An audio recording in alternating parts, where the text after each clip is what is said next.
نو څنګه یاست؟ ښه یاست؟ جوړ یاست؟ برابر یاست؟ په مزه کې یاست؟ شکر دی الله دې نشي ناراضه. خیر خیرات ته څنګه یې؟ ښه یې؟ په خیر یې؟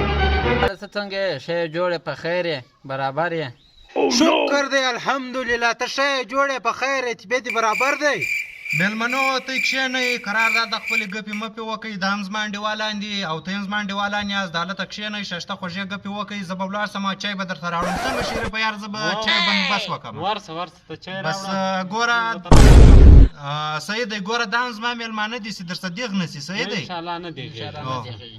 ته به نه یې خبر؟ یاره نه خبر. ولې؟ زه تللی وم کراچۍ ته تللی وم یاره. ښه کراچۍ ته تللی ولما یاره، دوی ښایسته روډونه یې ول، دوی ښایسته روډونه یې ول چې بالا جوړېدله نه. دونه دغه ول سره په کوټه کړي ول، دونه غټ څه بلا یې ورته ویل، بلډینګان ول که چیش ول، دا یې دونه سره لوړ کړي ول چې به مې ورته وکتل خولۍ به مې لاندې ولوېدله. ته راسه زموږ ورور کچه کوټې دي ورور، هغه په باران کې پراونه لري. یاره زه چې تللی وم کراچۍ ته یاره، سمندر ته چې ولاړم سخته خوند یې کوی. ته به ځان سمندر له نه یې کړل، ته خالي په بازار کې ګرځېدلی. تا به دونه خوند نه یې چې ناقصې کله موږ ته ځو وخت دا غټې کښتیانې وې، یو دا ښایسته ځای و، دا مازدیګر چې به سړی ورغلی څونه خوند یې. د دا مېلمنو ما خیال له موږ سره نه لګېږي چې خبره وکړي مخ واړئ دورې. ما خیال له موږ سره طبیعت نه غواړي. موږ هم مېلمانه راغلي یو، نه دی دوی شال اول مې ورسره وکړي، نه دی دوی یو سر نه خلاصوي، خبره کوي بیا مخ واړئ دورې. اوه یاره ته یې پرېږده، هغه ځای ته زه هم لاړلم ورور. هغه په د اوبو کښې هغه د تختو شیان چلېدل نه دي، د کلوب شیان هغه ما هم ولیدل یاره. دوی ډېرې اوبه ولې 100 روپۍ نه معلومېدی. هغه ځای ته زه هم تللی یم یاره. ته خو اسماعیل دغه کوې، هغه ځای ته هم تللی یم. یاره شریفه دیوالو خوا ته خو به شی می خو به نه وي پروت دی، بار ورته ګورې.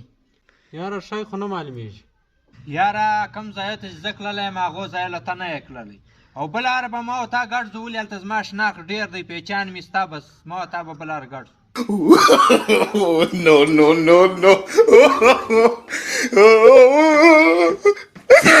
څنګه شریفه له مېلمنو سره مې ګپه مپه وکړله که مې نه کله وه؟